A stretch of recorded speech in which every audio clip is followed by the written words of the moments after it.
Well, good morning, and thanks for coming out today, and thanks for being here with us as we roll out one of a series of reports that CSIS and the Defense Industrial Initiatives Group has completed in the last year, looking at various aspects of the Department of Defense's acquisition system and trying to do some data-focused research on what's really happening in the world, what's really happening in the world of contracts where the rubber really meets the road and the department and industry actually sign up to hard agreements with one another about actually executing the work of acquisition. And what does that tell us about, first of all, how the system is working or not working, and also about how the various policies that are proposed by the administration and by Congress are actually being implemented. And the report that we're releasing today is actually exactly that. It's a broad overview look at how the implementation of policy actually happens when you look at our best source of data, the contract data. Before we get too deep into the topic, I just want to mention our obligatory security announcement. If anything were to happen that we would need to leave this space, we will either depart through the back of the room where you came in, which is sort of the front of the room, or here behind the stage where the panelists came in, and I will be the person to direct you if that were to happen. And I do want to say that our event this morning is an event that is not directly sponsored by anyone. We do a lot of this work, acquisition research work, from general support that CSIS receives from a variety of funders. However, the study that we're rolling out was a sponsored study. It was done on behalf or under a BAA that was released by the Naval Postgraduate School, so it is performed on behalf of the Department of Defense, this research. But the outlines of that work is that it's a research project. It's not guided in any way by the Department of Defense. It's an independent effort. It's an interesting time, actually, for this report to come out. We kind of understood that it would be close in time. I didn't expect necessarily to be here rolling out this report the day after the conference report for the National Defense Authorization Act was filed in the House of Representatives, and in which pretty historic level of change in acquisition statutes was agreed upon between the House and the Senate. Of course, we've yet to see whether that will make it all the way through into enactment. But certainly when you have the House and the Senate in agreement on something, it's strongly likely to occur. They were able to achieve consensus in a number of areas, not least of which was to increase the role of the service chiefs in the acquisition process and have them more directly involved in acquisition decision-making, but also on a range of other issues, including trying to streamline some of the paperwork burden in the process, some of which, not all of which, but some of which is statutorily driven, and to give the system a greater ability to delegate authority and to tailor approaches in ways that the acquisition statutes were previously rigid in a way that made that difficult. And two other major aspects of that, they have created or mandated the creation of some alternative pathways. One of the topics hopefully we'll get into is some of the challenges in actually doing that in the Department of Defense, which our data, I think, highlights, and also strengthening the acquisition workforce. One area where there was no consensus reached, at least with the Department of Defense, was the issue of milestone decision authority for the services rather than for the Undersecretary of Defense for Acquisition Technology and Logistics on major defense acquisition programs where the provision, although greatly objected to by the administration, was very little changed in the final version. And it'll be interesting to see how that plays out. Implementation of all of these things will be absolutely critical to whether they are successful or not as an attempt to reform the acquisition system. And so that's where our report today comes in. I think one of the things you'll take away after our presentation is that making change in the acquisition system is a lot easier said than done. Today we'll get a presentation from my deputy, Greg Sanders, who has led this research.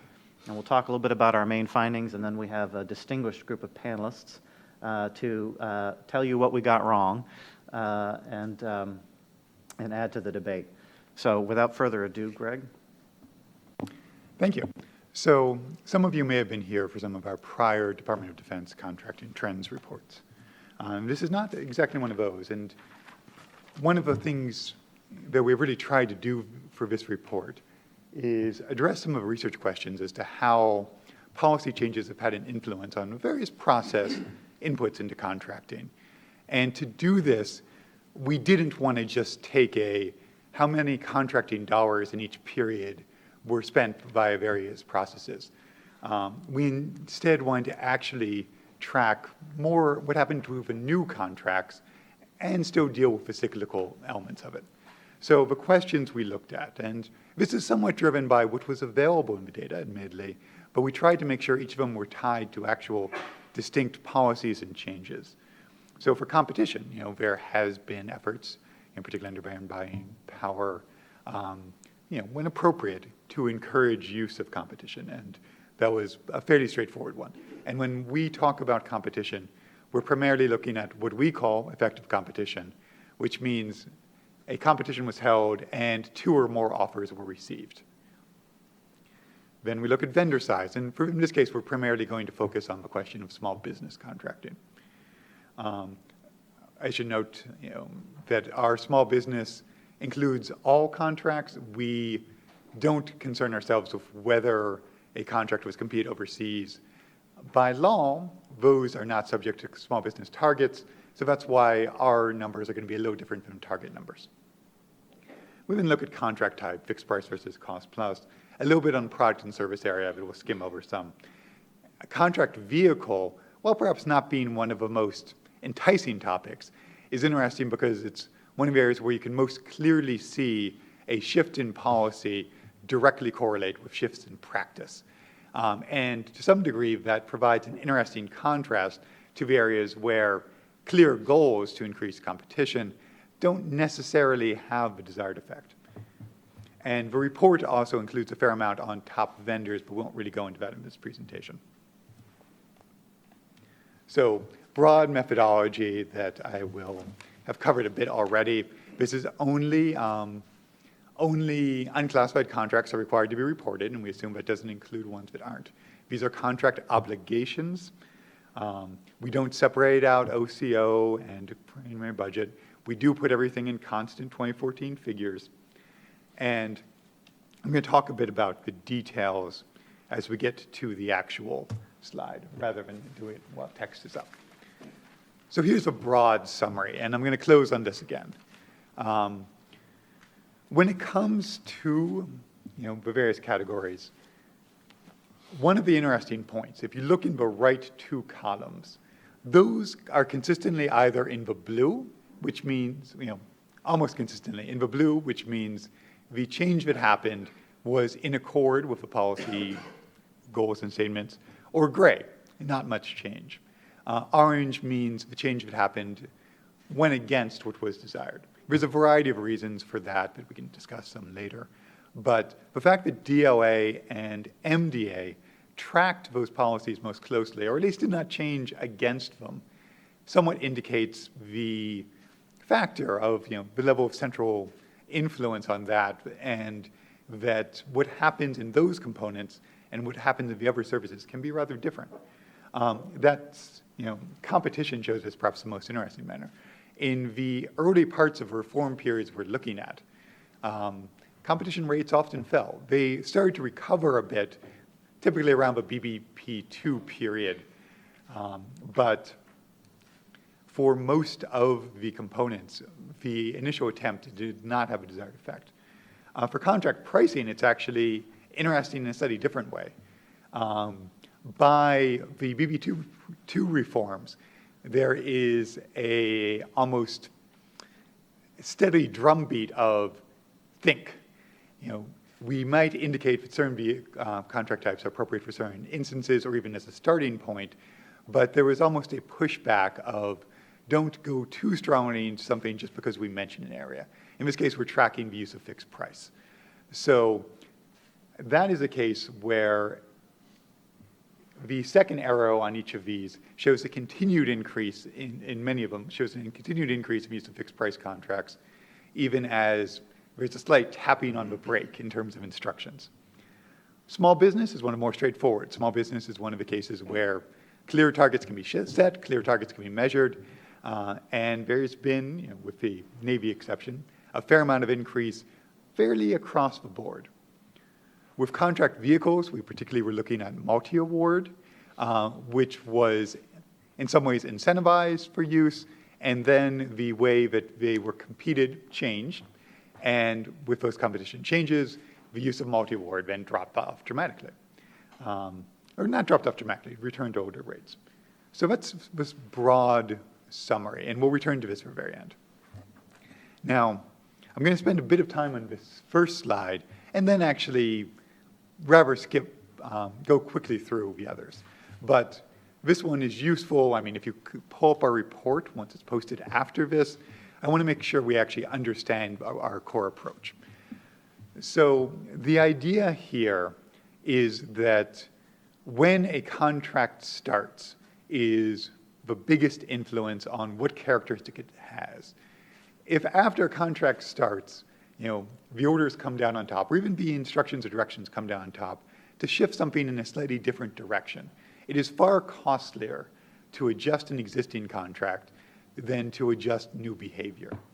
So because a large portion of contracts are initially signed well before the year that the obligation is made for them, particularly for major weapon systems, we wanted to instead look at the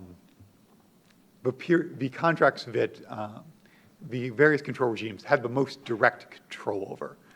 So for a full-on contract delivery, definitive type, we go with your sign date. For the various indefinite delivery vehicles, we go with the sign for the task order.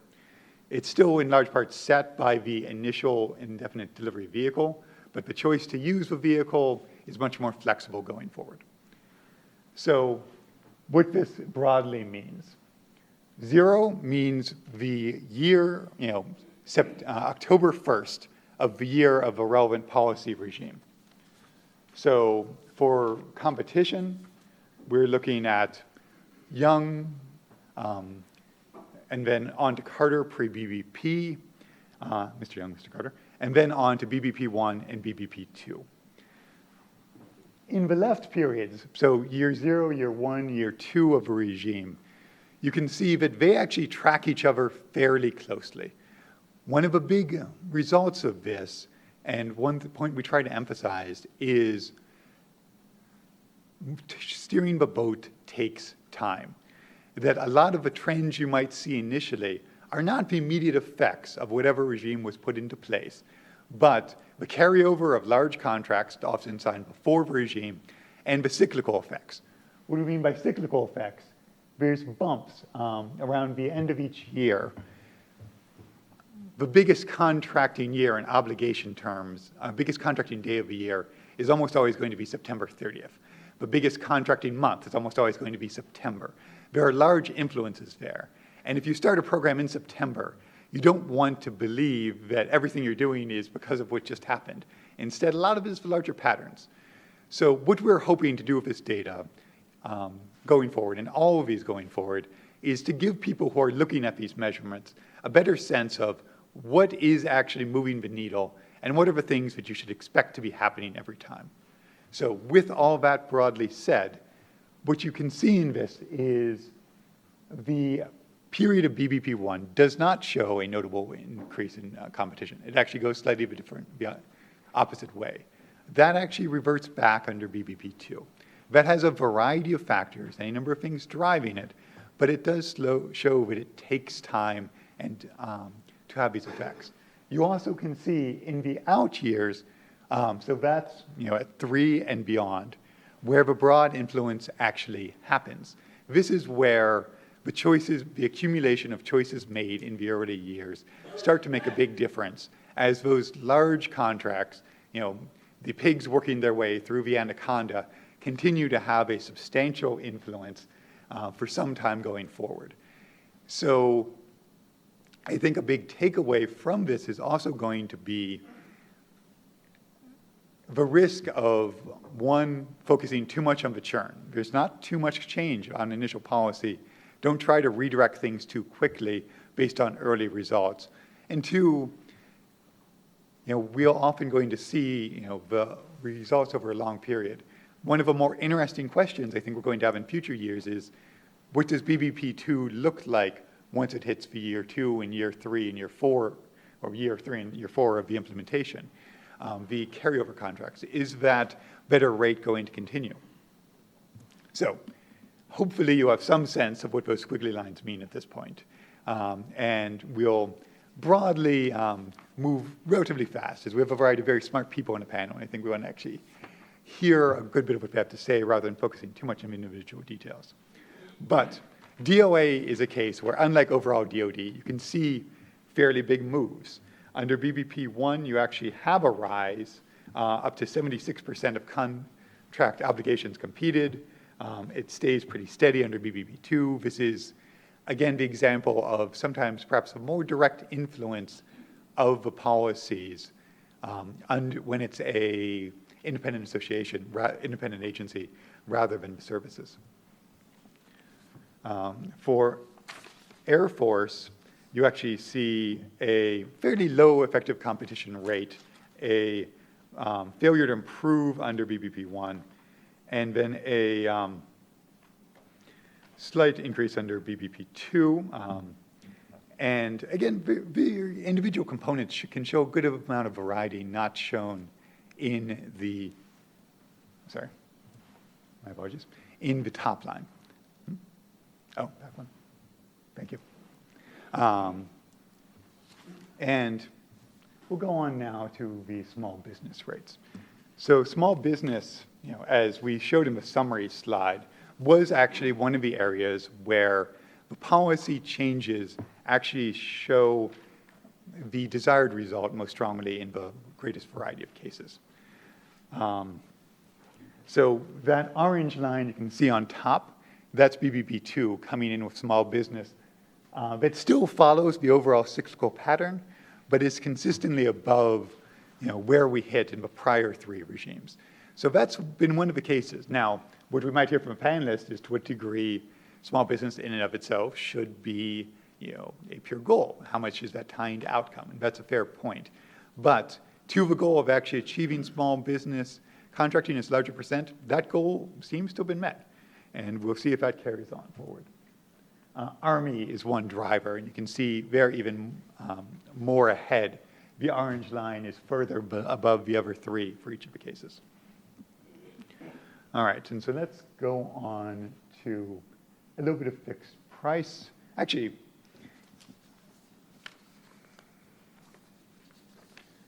so MDA is probably the most dramatic there. So with MDA, you can actually see huge jumps. Now, we had actually heard but for a variety of different factors and influences there. Some of it is specific choices made with ground course missile defense, and a single large project can have a large influence there.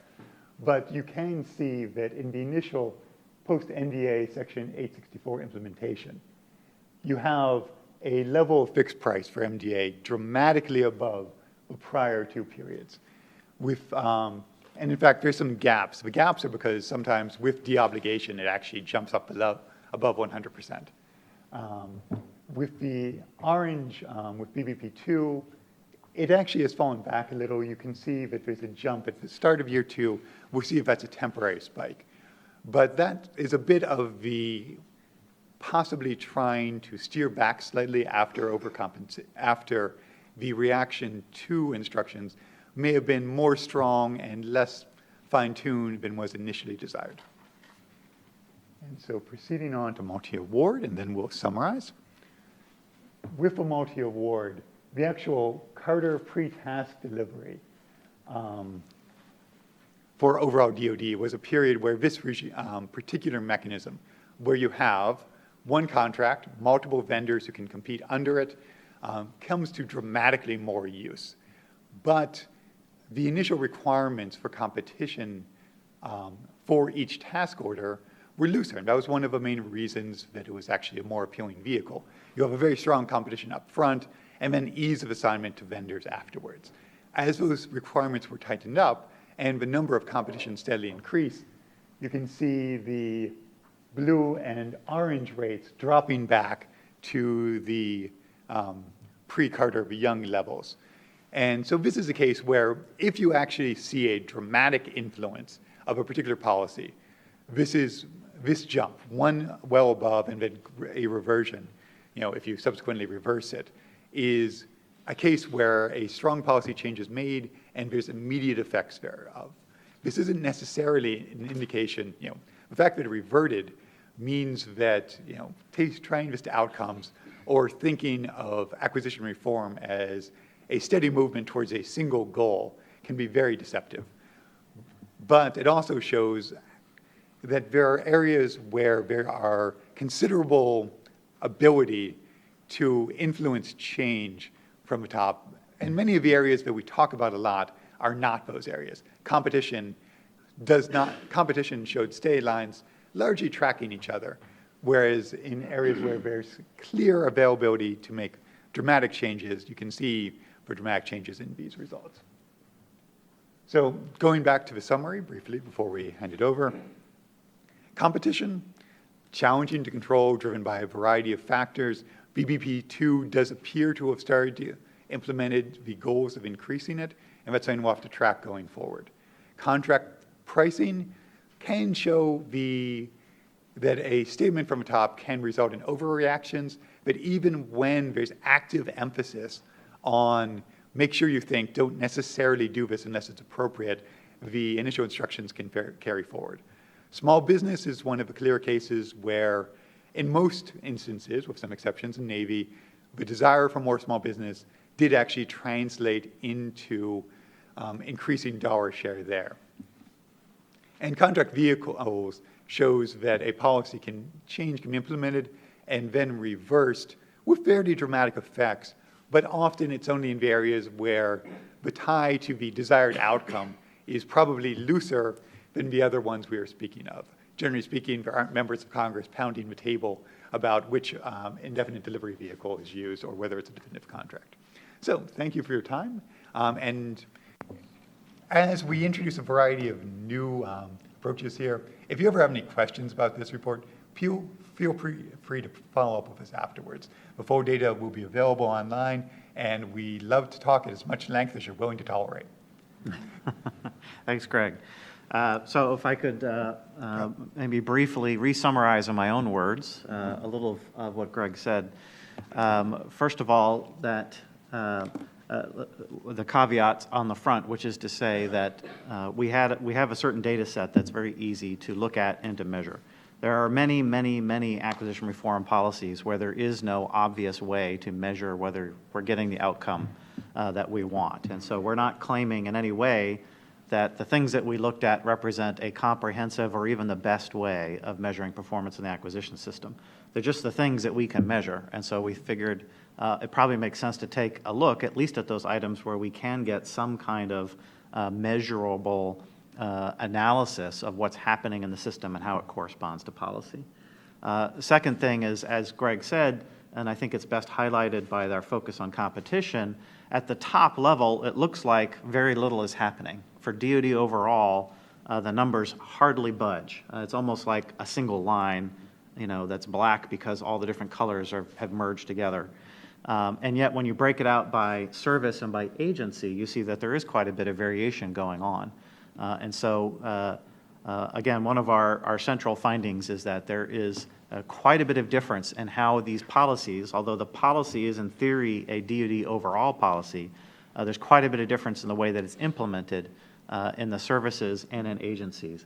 And along those lines, one of our findings is that the defense agencies that report directly to the Undersecretary seem to respond more dramatically to policy guidance from the Undersecretary. That may be because they report directly to the Undersecretary. It may be because they're just smaller and it's easy for them to react more rapidly than it is for a giant institution like the Department of Navy or the Department of the Air Force or the Department of the Army. And then lastly, I think as Greg indicated, you can see that in many cases, in the first year that a policy is implemented, in the first 2 years that a policy is implemented, change happens very slowly. And as you get more years into the process, the change is much larger. So there's real time lags in the implementation of acquisition policy. I think that's one of the central findings of our report. So with that, let me introduce our distinguished panel. They're each going to have an opportunity to give their thoughts on the question of measuring acquisitions and defense acquisitions, some of which may suggest that our approach could be improved. We shall see. And then we'll open it up for questions. Up first, we have Dick Ginman, who is the former Director of Defense Procurement and Acquisition Policy, works closely with the National Contract Management Association, and is a general wise man of long standing in the acquisition process. To his right, Steve Grunman, who was in a prior life, a prior administration, ran probably the single most renamed entity in the United States government, which is what is now called Manufacturing and Industrial-Based Policy. At the time that he headed it, it was called Industrial Affairs and Installation, so it actually had a slightly different, larger portfolio.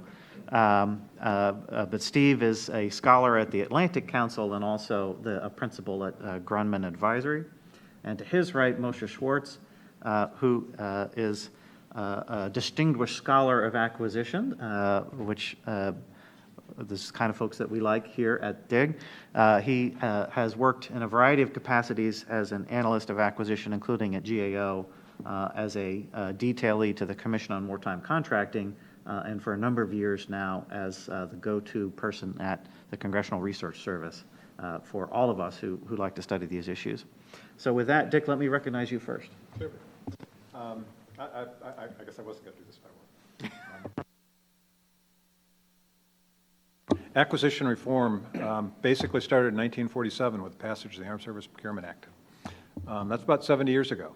And I read a recent article that there have been 140 reports on acquisition reform. That's 2 a year.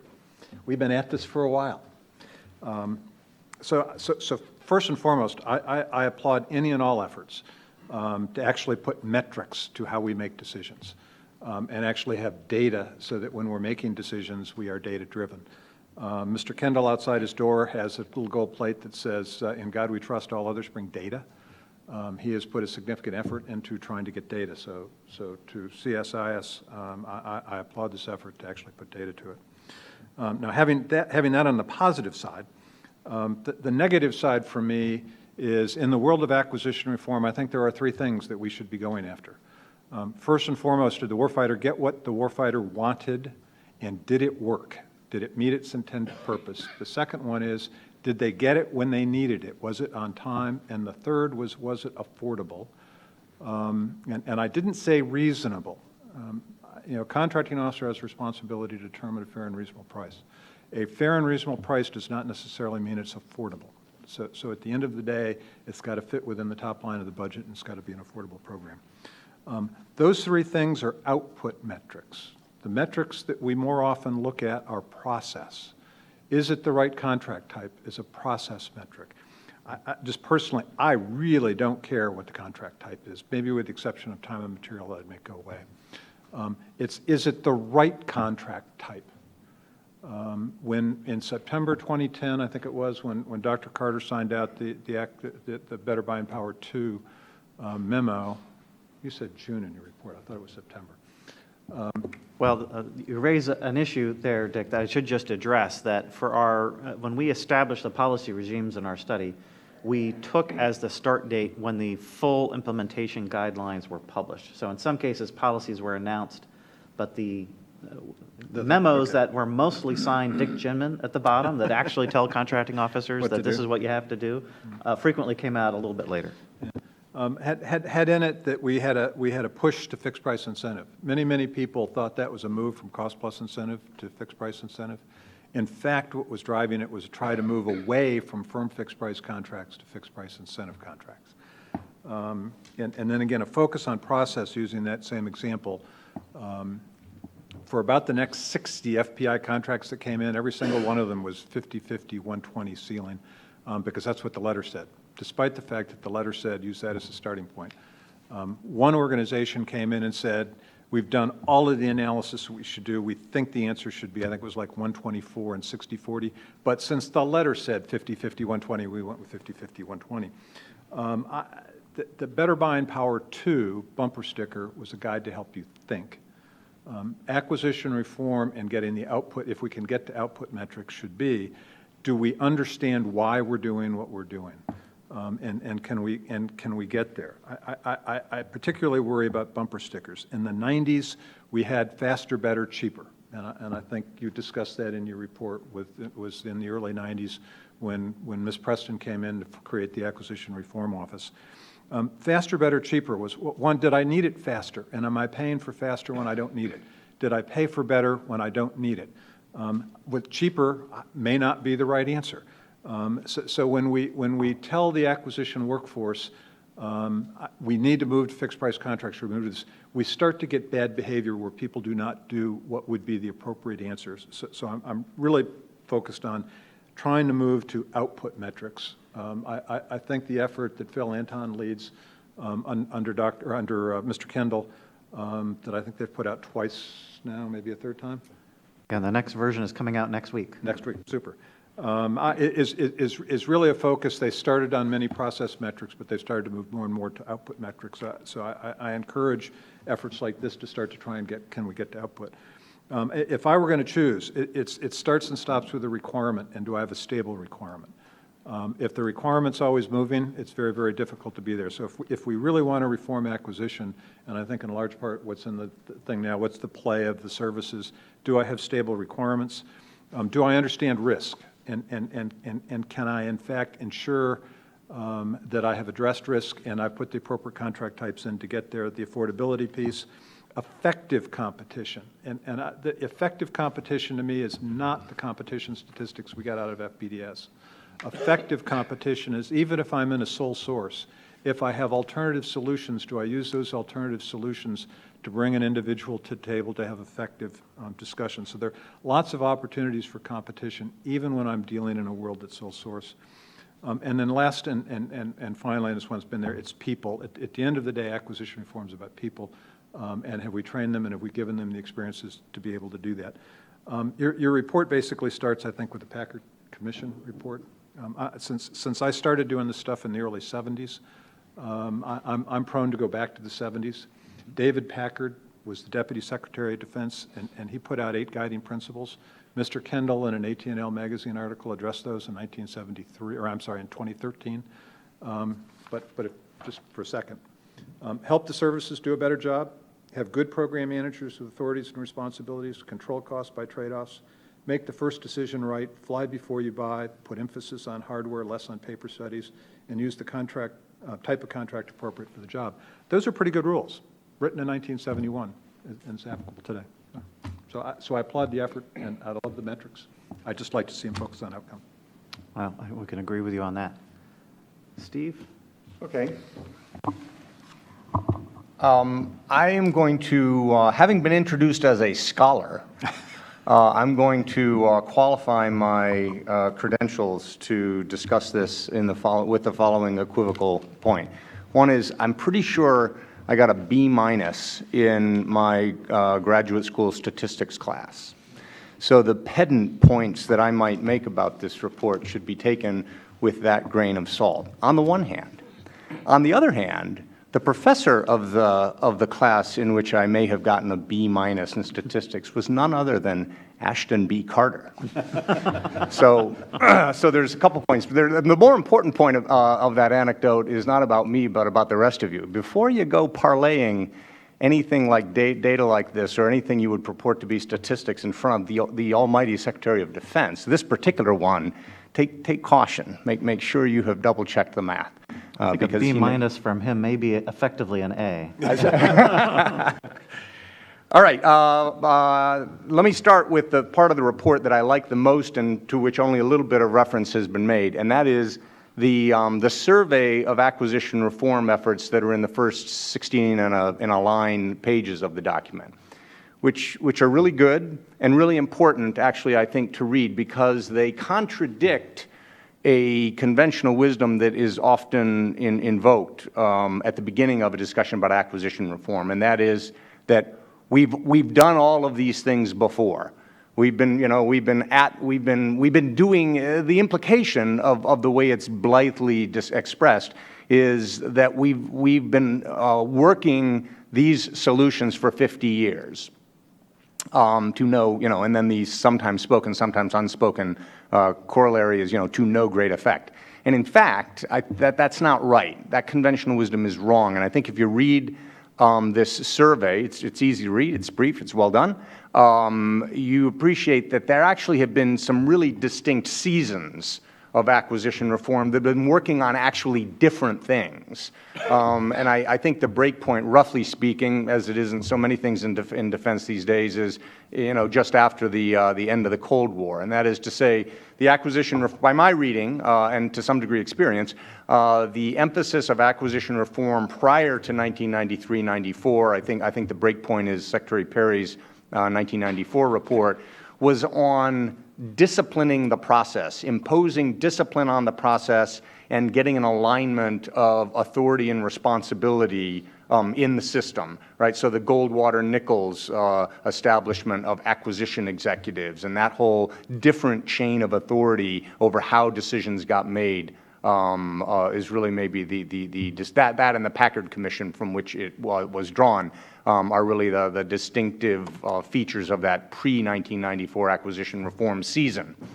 After 1994, and I think most especially well expressed in the Better Buying Power initiatives, which are part of a whole, right? Secretary Perry and Ashton Carter are well known to one another, and they come out of the same mindset about acquisition reform. It was not so much about, and in some sense I would even say it was a reaction against, efforts to improve the acquisition system by changing the processes and changing the alignment of authority and responsibility. Instead, it was about, I think I'm at best paraphrasing Secretary Carter from Undersecretary Carter in 2010 here are some tools for making better decisions.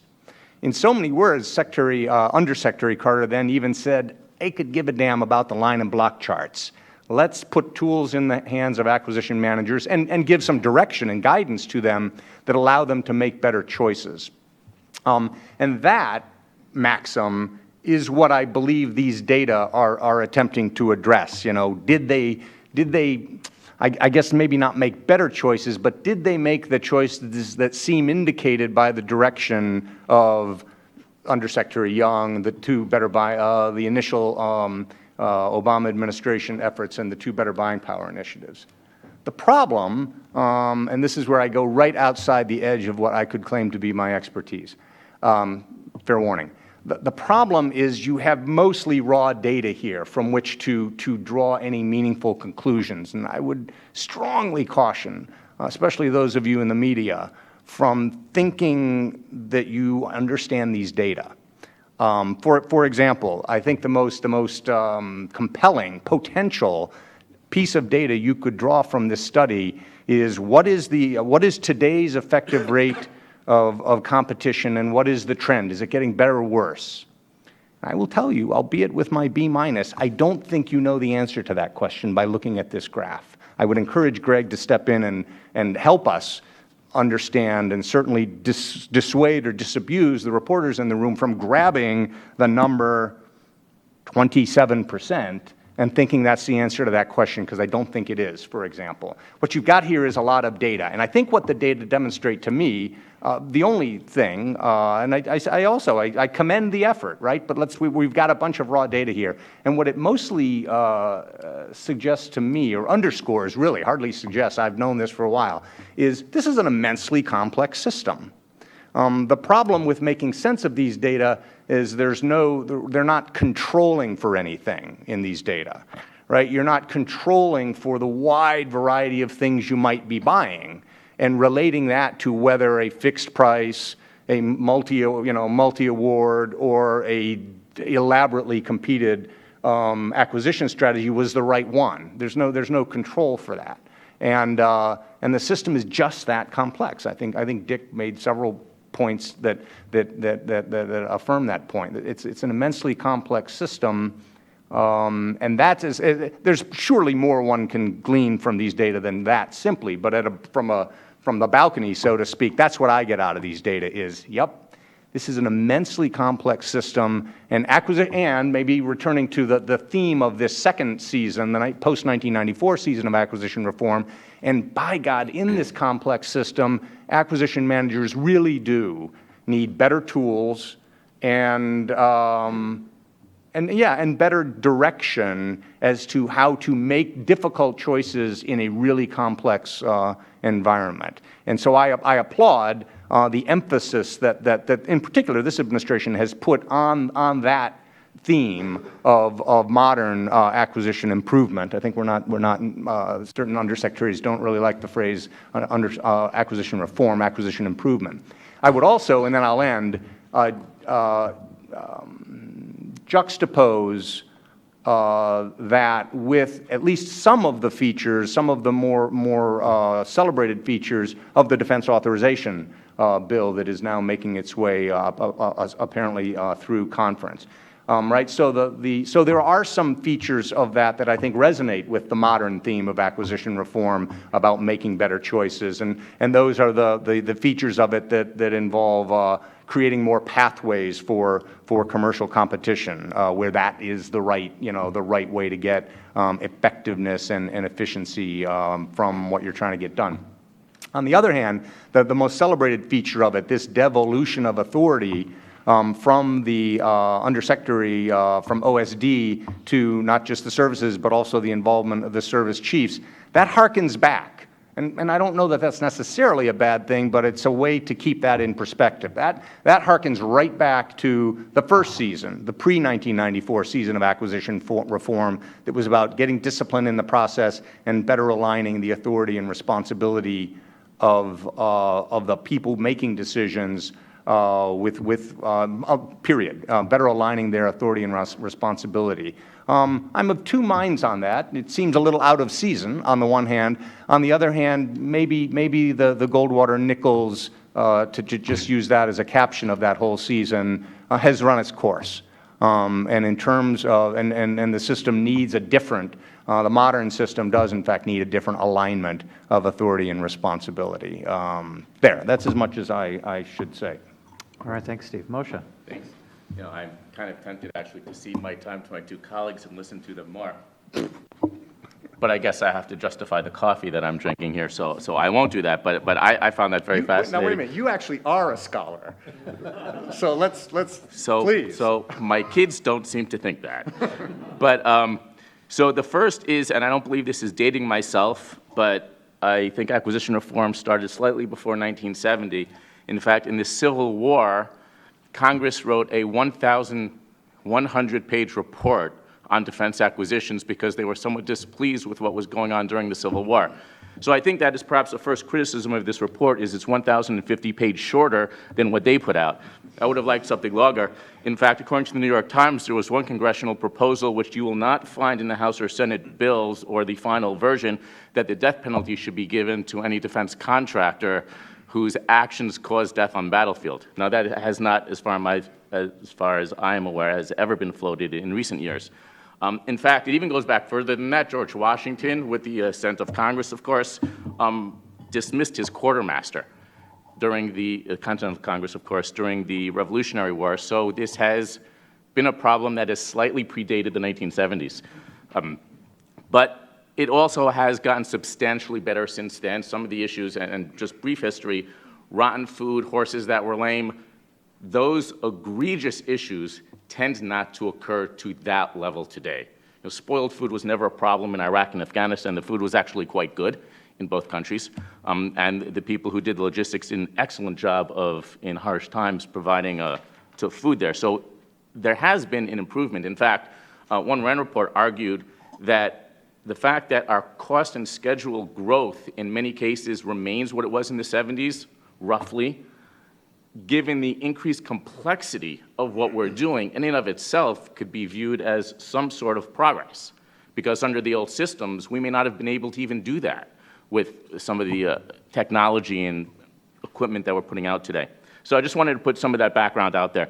But the positive of the report, despite its lack of length, is data. It was nice to see an effort here to have data to inform the debate. So a number of analysts have argued that the Department of Defense does not necessarily use data as frequently as it should to try to drive decisions. And if you try to do historical analysis on the Packard Report and Gold-Nichols Report, it's hard to find many data-driven analytical efforts to weigh how successful they were. Now, some of that is information technology and how we've progressed since then. But there hasn't been a lot of that in a sustained way. There has been some, no doubt, but there hasn't been as much as one would like. So that is a great thing, to have the idea of using data to inform the debate. So now 5 years from now when we debate, well, was this a good section in the bill or was this a good aspect of better buying power, hopefully we'll have some data to put behind it. But yet at the same time, a lot of analysts have criticized some people in the Department of Defense for thinking that data is the answer by virtue of having data.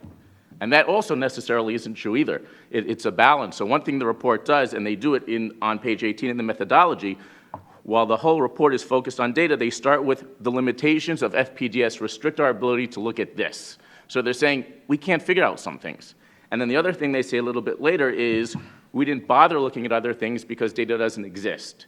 So one of the tricks of data is knowing when to use it and what it means and how to use that to inform a debate. So I think, and I hope that this is a conversation that furthers a lot of what I believe AT&L and others have been trying to do, including in the services, of trying to use data more to inform decisions.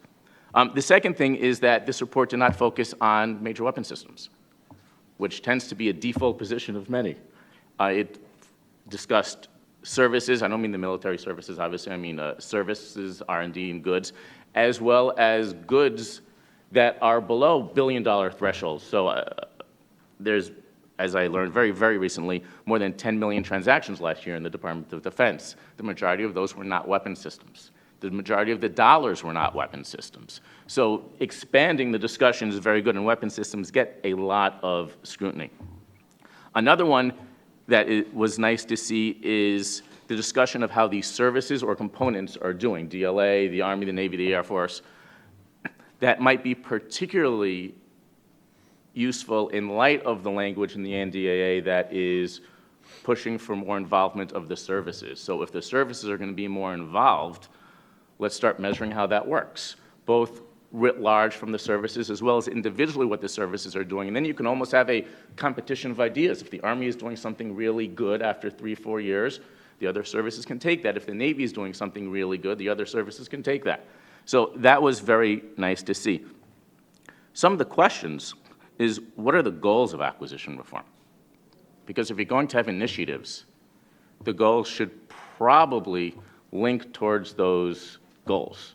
So the question is, what are the goals, and how do the initiatives match those goals? So some goals, cost, most people think cost is a goal, schedule, performance. If you read the first page of the FAR, public policy is also a stated goal of the defense acquisition system. So now we have initiatives, competition, small business, should cost, and a number of others. How do they link? So is the competition specifically to try to decrease cost? Is it to improve transparency and legitimacy of the system? Because as Packard said in his report way back, competition for competition's sake is not worthwhile, right? Small business. I think there's general consensus that small business, with their nimble ability to move and cutting-edge technology, definitely benefits the Department of Defense. But to what extent are there other public policy goals as well that are very potentially legitimate public policy goals? Because sometimes the various goals of the acquisition system can conflict, and then it might be useful to have priorities there. And I'll just give you one story. After Katrina, I remember being in Mississippi and talking to a contracting officer, and he said, look, just tell me what you want. If you want a better price, I'll get you a better price. If you want small business, I'll get you small business. But if I get better price, I'm criticized for not getting small business, and if I get small business, I'm being criticized for not getting better price. Now, often, those coincide. You can get a best price with small business. There's no doubt about that, but sometimes they don't. And that would be a useful thing to think about when we look at these goals and these initiatives. So are we measuring the rate of competition just to say we've got data, competition is up? Because if you have somebody executing really well on a contract, you may not want to lose that incumbent. So I just wanted to throw that out there. And then the last thing I want to point out is, how do you measure these initiatives? Because I went to Carnegie Mellon, and I've been waiting to use this line for a long time. This is a multivariate equation, basically. My professors would be very proud now. Well done. Thank you very much. I've been waiting years for that, actually. But it really is, and it is on two levels, and I'll give both. The first one is, so DOIA, Defense Acquisition Workforce Improvement Act. That started in 1991, 1992. So I was speaking to somebody in the acquisition workforce, and they said, only in the last 4 or 5 years are we really starting to see the impact of that. Because you now have the generation of acquisition personnel that grew up in DOIA getting into positions of leadership and authority at the program manager, PEO level. Well, that's really interesting. If that is the case, and that would be a great study to do, how does that impact the measurements of some of the things we're seeing here, right? How do you measure the budget constraints on decisions not to add more requirements, right? So that's the first aspect of the multivariate equation. Then the second one is the report measures the Carter regime and the Kendall regime and those regimes, but there seems to be, for perfectly understandable reasons, an entire group left out of that, and that's P&R and the controller, right? Because to some degree, the controller's policies on obligation authority and sweeping money and allocation of resources is going to affect your acquisitions. The P&R policies are going to affect your acquisitions, and while influential, there are some areas that these initiatives cannot necessarily touch without the cooperation or support of some of these other areas. So the data is great, love data, you all know where I went to school, but it's hard. I guess that would echo what you said. It's hard, and it's hard to figure out to what extent does the data tell us what we need, and when we figure that out, there might be a lot of opportunity. Well, thank you, Moshe. I should say at this point, because it's been referenced by a couple of the panelists, that a lot of the work that was done in this report, and we have actually 3 others that are related that we'll be publicizing in the next couple of months, a lot of it is foundational to create essentially a tool to say, if I want to ask the question, well, what happened with Air Force services contracts in competition over the last 5 years? We can use a methodology very similar to this to assess that question and answer it, because we've created the framework in which to establish, well, when did a policy actually start? Which contracts can we look at that actually answer that question or address that question most directly? And then draw that data forth and try to answer that question with, I think, all the appropriate caveats that you've all offered, that just because the data says something happened, it can be tempting but sometimes wrong to jump to causes and cause and effect on that question. But having said that, and so there's more to come, essentially, is my message. Having said that, I have a list of great questions here, but since we are getting close to the end of our hour, let me first see who in the audience might have questions. If you have a question for myself, Greg, or the panel, please raise your hand. We have staff with mics who can come around. Here in the back. Tom Goldberg with Lineage. One of the impacts of Better Buying Power 1 and 2 really is the LPTA and the impact on the local economy. We have an awful lot of parties who were devolved from SAIC or Booz Allen, name your favorite large contractors. So the names, the parties stay the same, but the names change, so to speak. Do you reflect that in the study in any respect? Is that something that is noted? Is it valuable? Well, it's a great question, and it gets back to, I think, something that Moshe referenced, which is we have tried and discovered that it is not readily easy to do to characterize contracts as to whether they were LPTA or not. And it turns out, because what does it mean for something to be lowest price, technically acceptable? It means that generally speaking, when the contract went out for bid, it's a way of putting out a solicitation, asking contractors to present their bids in a certain way, to essentially focus on cost as long as they meet a minimum threshold of performance. You can, so how would you find that? You go look at the solicitation database, which is a separate database from FPDS, but it is a publicly available database, and so you can look at it. And you do a search and you say, well, so which of these solicitations have key terms or key phrases or keywords that we look at and say, I think that's LPTA. And essentially what we've determined, or what we have found, at least to date, is it doesn't generate anything useful. It is almost certainly the case that what you might think is low price technically acceptable based on certain keywords either isn't low price technically acceptable, or it's such a small subset of what's really going on that you're probably not going to get quality data out of using that subset. So it's a very challenging thing to look at from a data perspective, and it actually, there's no relevant data in FPDS, although we have done work of being able to link the two databases so that you can have a sense based on the solicitation, link to some FPDS data and try and draw some connections there. But it's a very challenging question. I don't know if Dick or anyone would like to talk about LPTA. I mentioned that the requirement is key to the whole discussion. It stands for low price technically acceptable. The key question is, how did I find technical acceptability? If I have a product, LPTA is just, it's one method. It's an appropriate method to use. If I, in fact, have a description of what I want and it's adequate, and I am not willing to pay more, it gets back to the better, faster, cheaper. If I'm not willing to pay for better performance beyond whatever my threshold was, why would I pay more? If I'm willing to pay more for better performance or better past performance, then it's not LPTA. But many of the issues with LPTA devolve to the actual discussion of what was technically acceptability, or what was technically acceptable was poorly done. And then that creates all kinds of problems to how do I bid. But if in fact I have a requirement and that requirement is well written, if I go out and buy a network system and I want 0.9999 reliability, am I willing to pay for an additional 0.9 or not? If I'm not, then I'm going to pay to get that level. So it's an appropriate methodology to use. It's unfortunate from time to time it's been used inappropriately.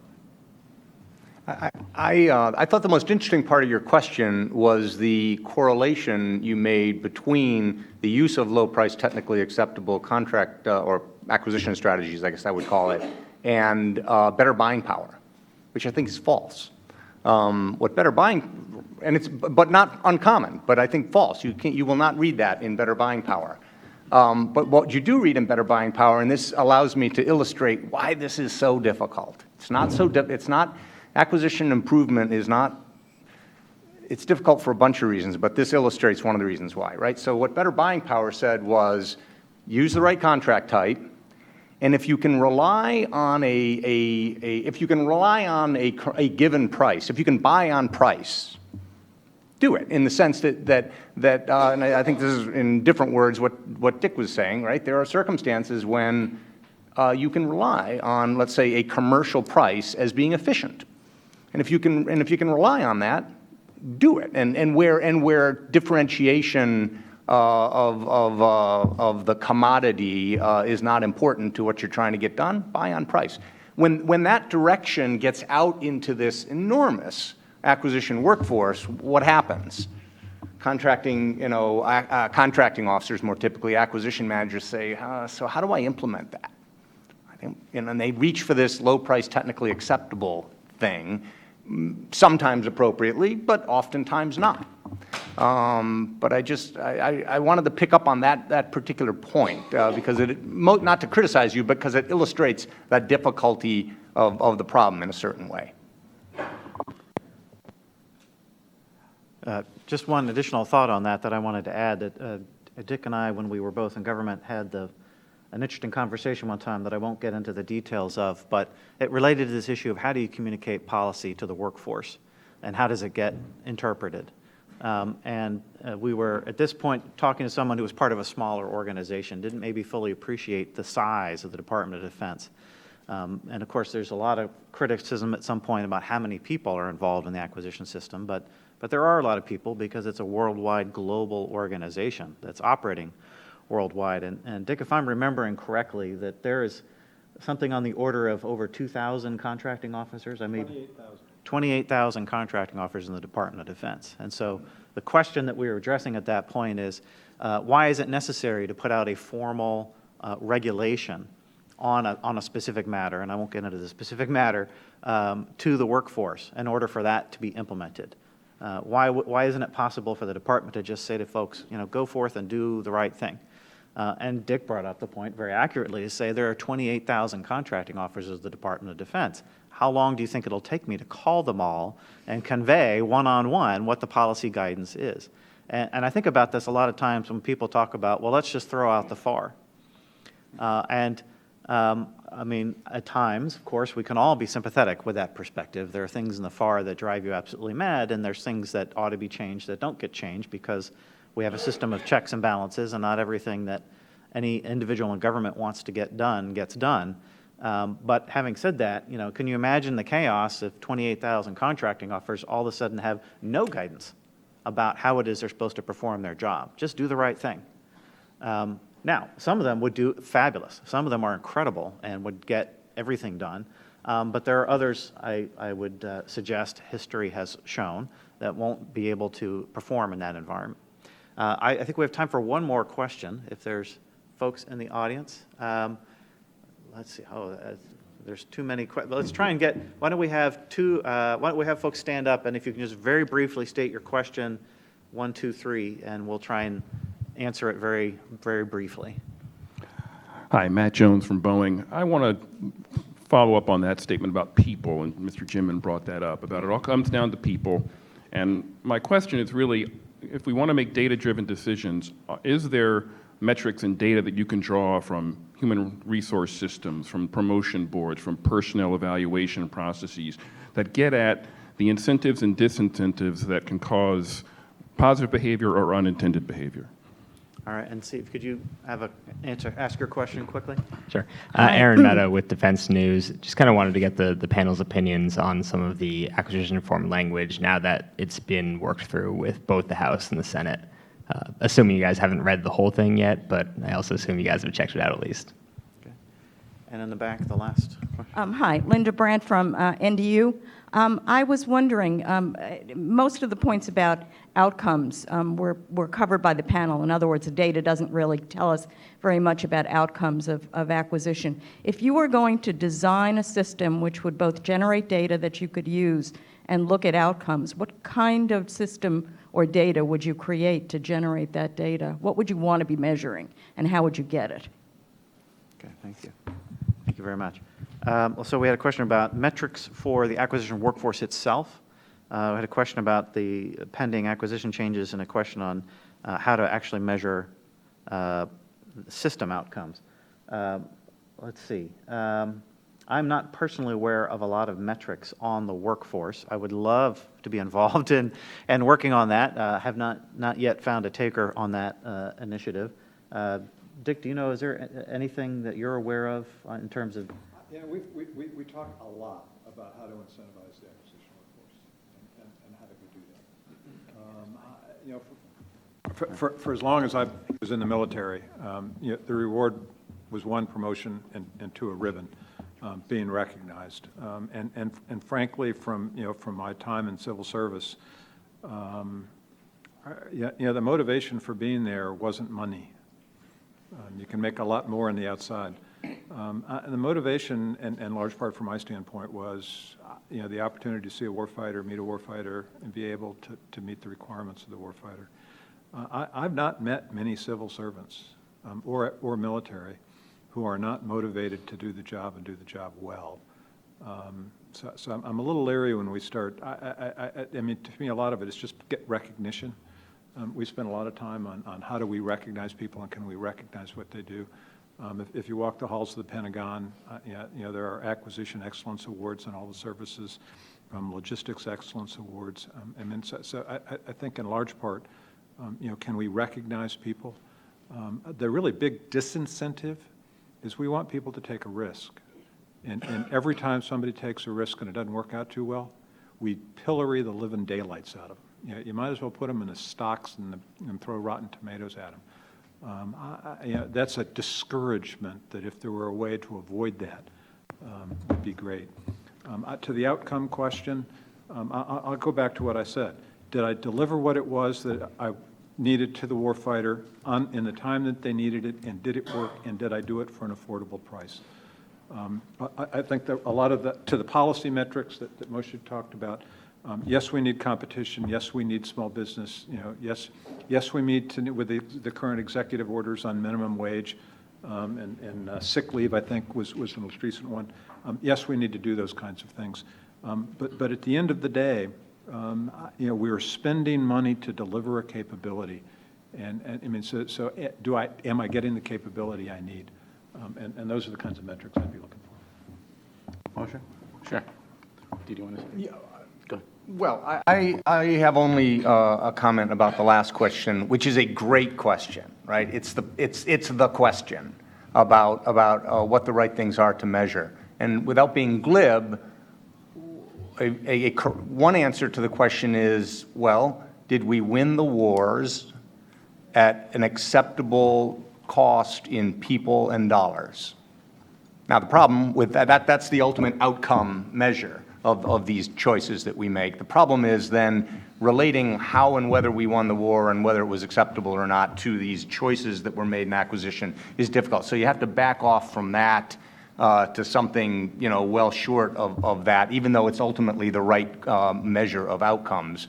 And I think the one that I think is reasonable in that range between that grandiose measure and something much finer is the sort of thing, frankly, that you will hear Undersecretary Kendall talk about next week when he delivers what I think will be the third acquisition performance report. That might not be exactly what he calls it, but and he's trying to measure a lot of different things in order to, again, give information and tools to acquisition managers with which to make better decisions. But very broadly, I think I would be correct in saying he's trying to measure in different ways whether the expectation we set for a program when we decided to get going on it, or at other intervals of decision about the program, whether the expectations we had for what it would do and what it would cost and when it would get delivered were satisfied. Because when that choice gets made and the money gets booked in the budget, there is a maybe even explicit, let alone implicit, indication that is affordable and will solve the problems of warfighters that we've got. And so measuring the relationship between how things played out and how we expected them to when we sanctified this decision, somewhere, not just at its very beginning, but at reasonable intervals throughout the program, I think that is the right way to measure, the practical way to measure outcomes, and I think it's exactly the sort of thing that Frank is trying to get at in these acquisition performance reports. Okay, so I'll try to answer all three of those generally with the same comment. See if I can do this. So basically, acquisitions, it's a human endeavor, right? And the success and failure of defense acquisitions really depends on the decisions, actions, and frankly, idiosyncrasies of real people. So let's apply that to all three questions. The first one is data. Like, what data do you want, and how do you want it? Well, if I'm, and hopefully I never will be, but if I'm a milestone decision authority ever, and someone comes to me and the service says this is the cost estimate, right, before I put that into a budget for Congress, one thing I might want to say is, okay, that's great, but if something goes wrong, how much higher is it going to go? And what are my three biggest risks? I'll tell you, that's how my wife and I did our kitchen, and it worked really well, right? So it's not just the data point, it's how does that relate to your decision-making as a person, right? How much am I willing to risk that EMALS will delay the CVN 76, the aircraft carrier, for 6 months? Or do I want to slide that to something else, right? What is my risk there, and what other data? What are the risk factors? Like a 3-page risk report almost, of how high could this go and what would drive it. That's the type of data we're talking about potentially. And with the acquisition workforce, we sometimes use certain data to measure the acquisition workforce, like numbers, like how many people are certified and have sat through this DAU class or that DAU class. And I have heard some feedback from people in the acquisition workforce saying that might not be the way you want to do it, because you sit there and take the class, but now this is a checklist question now, and some really talented people might not be getting in, and some other people just sitting through the classes might be getting to certain spots that you don't necessarily want to. So it's a really hard question. How do you measure that data of acquisition? So I think one of the things that the National Defense Authorization Act is trying to get to, and I think I've actually managed to hit all three with this answer, is issues of human beings being part of that acquisition process. So there's a lot of effort to try to get sections that talk about accountability. Who's accountable? There's a lot on program manager authority. There's a lot on training. There's a lot of trying to allow certain people under certain circumstances to waive certain statutory or regulatory requirements, I believe. And please forgive me because I didn't read the entire thing and I've only had 2 cups of coffee, so I might be missing something. But there is a lot of effort to try to do that. Does that make sense? Thank you. Okay, let me wrap up here briefly on the question. It is this question of how to measure value, which I think is the outcome metric, is what I paid for the thing, what it's worth, right? It may be higher or lower than projected. It may be higher or lower than in the past, but is it, or than some commercial variant of it? But the question is it worth it? There's work going on there. It's a challenging thing to measure. The Air Force in particular has tried to focus on how do you measure value in acquisition. I'm hopeful that will yield some benefits. And I'll be interested to see where Mr. Kendall comes down on that in next week's report that he's putting out. I will say that the best shorthand that I have been able to come up to try and address that question is when you look at, although competition is very limited in the defense space in many instances, there is an international marketplace in defense trade. And there's no reason why, well, there are reasons why some countries would choose to buy U.S. systems even though they're not the cheapest and that they're not produced domestically in that country, and they aren't going to be produced domestically in that country. So they don't exhibit some of the employment and other things that influence the acquisition system. And that's interesting to me. For example, in the case of the F-35, the F-35 is a system that certainly costs far more than it was originally projected to cost, right? So it's a case study in cost growth. It is more expensive than the competitors that it competes against. And yet, in every case where the F-35 has been put into an international competition so far, it's won. Now, to me, that's a measure of value. And of course, it could change. And it's not, someone could say, well, Japan picked the F-35 not necessarily because it was better than something else, it's because they wanted a relationship with the United States. I think that's fair. But at some level, there is a measure of value there that says that this system is affordable enough that it can win this competition. And that's the best, I think, ultimate measure of value that I've been able in my own mind to point to and justify. How do these systems, and it's of course limited to weapon systems, but how do they do in the international marketplace? And having said that, lastly on the changes in the acquisition bill, I think they are largely positive, particularly the provisions relating to reducing paperwork requirements in statute and the acquisition workforce. I'm a fan of the way that the service chief role was enhanced. I do have a concern about the change in the milestone decision authority, and my concern about it is that I think it treats every milestone as if they were all the same. And in my view, that there is one milestone in particular, milestone B, where you're making a huge decision about strategy and an investment for the department that the process simply will demand that the Secretary of Defense's views play a heavy role because it is a departmental decision. And I think that will have to happen to some extent through the back door as a result of the way the language is written, rather than it being out in the open and for everyone to see and participate in. And I think that's ultimately not a great thing. So, having said that, there is one last thing I have to do before I let you all go, which is to recognize the person who worked on this report more than any other, which is one of our research assistants, Reese McCormick, who's in the back of the room. He was really the brains and the muscles behind this report. So thank you, Reese. And thank you all for coming.